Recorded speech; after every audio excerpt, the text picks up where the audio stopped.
nongeye kubaramutsa bifuriza amahoro Imana mwebwe mukurikiye umurongo wa gendana na Yesu. Ndabashimira cyane ko dukomeje kubana mu kiganiro. Ni ikiganiro gifite insanganyamatsiko igira iti umutima w'umuntu, aho turi kureba ishusho y'umutima w'umunyabyaha. Umutima w'umunyabyaha, twabonye ko umunyabyaha ari umuntu wese wabyawe n'umugore ariko nanone utarakira agakiza. Tumaze kubona inyamaswa zitandukanye cyangwa ibyaha bitandukanye biri muri umutima w'umunyabyaha utarakira Kristo. Kanivugire ku nyamaswa twabonye ejo. Mu by'ukuri ni inyamaswa y'ingurube, inyamaswa ihagarariye icyaha cy'ubusambo, ubusinzi, umwanda. Aho twabonye ko ari icyaha Imana yanga urunuka, kandi aho twabonye ko ari icyaha abantu benshi batajya batinya gukora. Aho twabonye ko abantu benshi ngo ntibanywera itabi mu rusengero, ariko nyamara banduza imibiri yabo bitewe n'ibintu bitandukanye bayinjizamo, ibyo kurya byanduye, ibyo kunywa byanduye,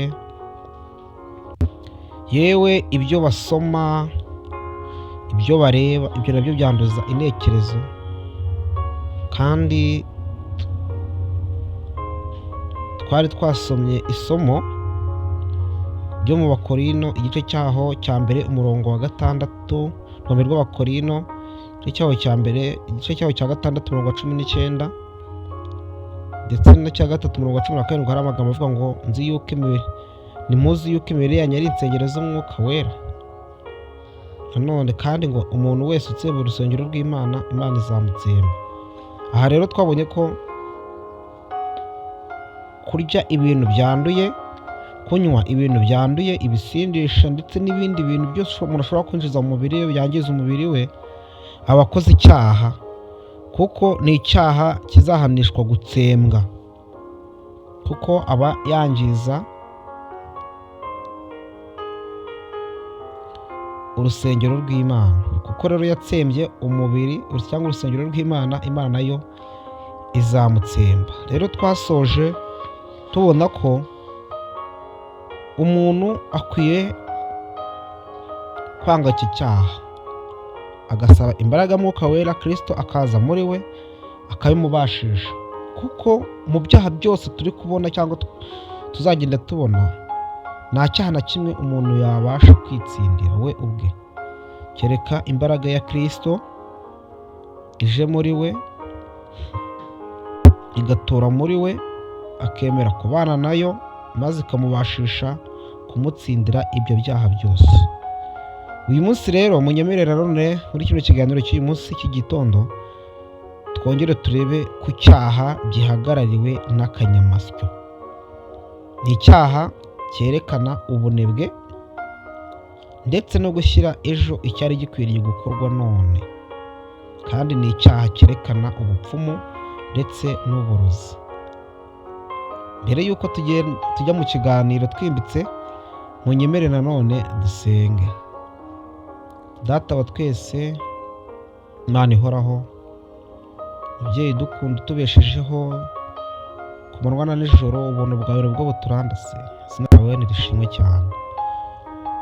Dukomeje kubona imitima yacu ibirimo, ibyaha biwurimo, kandi burya iyo ugaragarije umuntu ibyaha biri muri we, ntabwo aba ari ukugira ngo umwihenureho, ntabwo aba ari ukugira ngo acike intege, ahubwo kuba ari ukugira ngo ibyo byaha byerekaniwe muri we ntabyemera ubashe kubimukuriramo. Rero turakwinjiza kugira ngo uze ube muri twebwe, udukuremo icyaha cyose, kugira ngo tube abantu bera kandi bishimire. Tuyobore rero muri kino kiganiro, kandi umuntu wese utega amatwi ujye umuha ushyira mu bikorwa inama zose dukura mu ijambo ryawe duhabwa nawe, tuzishyire mu bikorwa mu izina rya Yesu. Akanyamasyo, nk'uko nari maze kubivuga, akanyamasyo ni inyamaswa yerekana ubunebwe, ni inyamaswa yerekana ubupfumu, uburozi, ni inyamaswa yerekana kuba umuntu ashobora gushyira ikintu yara gukora uyu munsi akagishyira ejo. Rero mu by'ukuri akanyamasyo ni icyaha kigaragaza kutizera, kandi kutizera ni icyaha cy'ubupfumu. Dusoma mu Migani igice cyaho cya 21 murongo 25 kugeza 26 amagambo avuga ngo umunyabute yitwa no kwifuza kuko yanga gukoresha amaboko ye. Hariho uhora uburura umunsi ukira. Dutangiriye mu Migani, isomo ritwereka ko umunyabute ntabwo Imana imwishimira, kandi iyo ukoze iby'ubute uba ukora icyaha. Yosuwa yagombye kubwira Abisirayeli ati, nk'uko tubisoma muri Luka, nk'uko tubisoma tuti, mwe kugira ubute bwo kujya guhindura igihugu. Kamere muntu igira intege nke zo kwakira ibyiza by'Imana. Yesu yaravuze ati, mugire umwete wo kunyura mu irembo rifunganye. Ushatse abona ubwami bwo mu ijuru buratwaranirwa, kandi intwarane zibugishwamo imbaraga. Dutangiriye kuri aya magambo Yosuwa yabwiye Abisirayeli ubwo yababwiraga ko bagomba kujya i Kanani. Arangije arababwira ati, rero mwe kugira ubunebwe bwo kujya guhindura igihugu. Nanone kandi Yesu yabwiye abigishwa be ndetse n'abandi bantu bose bazamwizera bati, mugire umwete wo kunyura mu irembo rifunganye. Kugira umwete. Rero ubwami bw'Imana buratwaranirwa, kandi ngo intwarane zibigishwamo imbaraga. Icyaha cy'ubunebwe, kutizera, ubupfumu. Rero ubunebwe mu byerekeye agakiza ni imibereho myiza y'umwuka mu bugingo bwacu bujyana ku kurimbuka. Ubunebwe mu byerekeye agakiza ni imibereho myiza y'umwuka mu bugingo bwacu bujyana ku kurimbuka. Butubuza gusenga, butubuza gusesengura iby'Imana no kwakira amasezerano y'igiciro Imana yadusezeraniye, bugana mu irimbukiro. Ubunebwe burya nibwo butuma umuntu apfobya iby'Imana. Ubunebwe nibwo butuma umuntu apfobya gusesengura iby'Imana, kandi ubunebwe nibwo butuma umuntu atakira amasezerano ari mu by'Imana. Imana yasezeranye ko izagira gutya, izadukorera ibi n'ibi n'ibi n'ibi, ariko bitewe n'ubunebwe, bitewe no kutizera, ntabwo tujya tubasha kwakira ayo masezerano. Igihe Imana iguhamagara iguhata ngo uyihe umutima wawe uyu munsi, Satani we agushuka ngo uzaba witaba ejo cyangwa undi munsi aho bizaba byoroshye. Nyamara uwo munsi ntabwo ugera, bizatume upfa udakijijwe, udafite Kristo. Imana iravuga iti, mwana wanjye mu mutima wawe, uyu munsi ngwino, niwumva ijwi ryanjye ntiwinangire umutima. Ariko Satani akakubwira ngo oya, uzaba ubikora ejo ejo ejo. Rero umutego aba agutega ni ukugira ngo uzapfe udakijijwe, udafite Kristo. Ariko n'uyu munsi ijwi ry'Imana, n'uyu munsi turi kuvugana muri kino kiganiro, ijwi ry'Imana ricyakomanga ku mutima wawe riti, uyu munsi niwumva ijwi rye ntiwinangire imitima. Abaheburayo igice cya 3 umurongo wa 7. Mbese abantu bangahe bapfiriye mu byaha kubera ko bashyiraga ejo imigambi yabo yo gukizwa? nyamara uwo munsi ntabwo ugera, ejo ni si ahawe.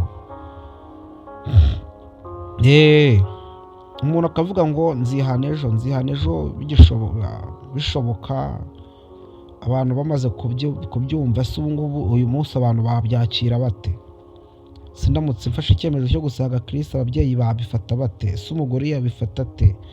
Abana babifata ate? Reka nzihana ejo, ariko nyamara ejo si ahacu. Rero hano hari igitekerezo ngo abaturage bo muri Afurika y'Epfo bakoresha kenshi igikono cy'akanyamasyo iyo bakora imihango y'ubupfumu. Niyo mpamvu akanyamasyo kerekana icyaha cyo kuraguza, byaba kwizera indagu cyangwa gukora umurimo w'ubupfumu cyangwa kuragura, aho kwiringira Imana ihoraho, cyane cyane mu gihe cy'indwara cyangwa cy'ibigeragezo cyangwa amakuba cyangwa cy'agahinda k'urupfu.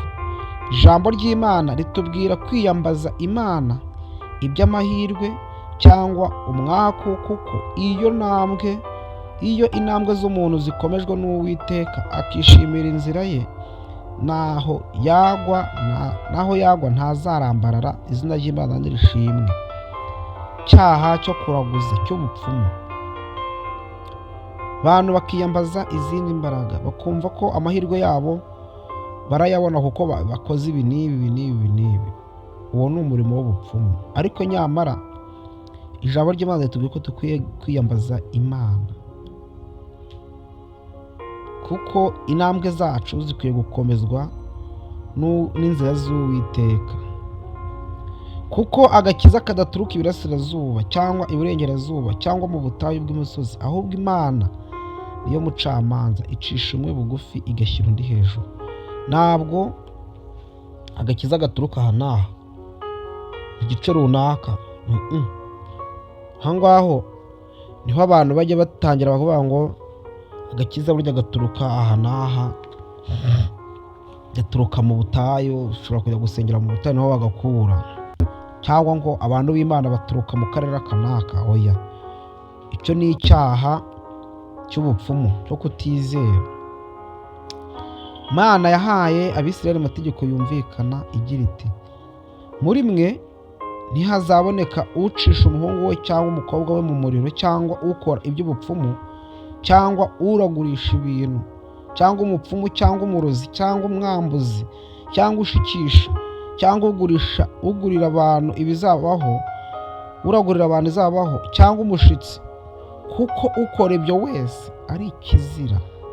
Uwiteka yanga urunuka. Nshuti muvandimwe, hano batubwiyemo n'umuntu ubwira abantu ibizababaho. Uyu nawe ni umupfumu.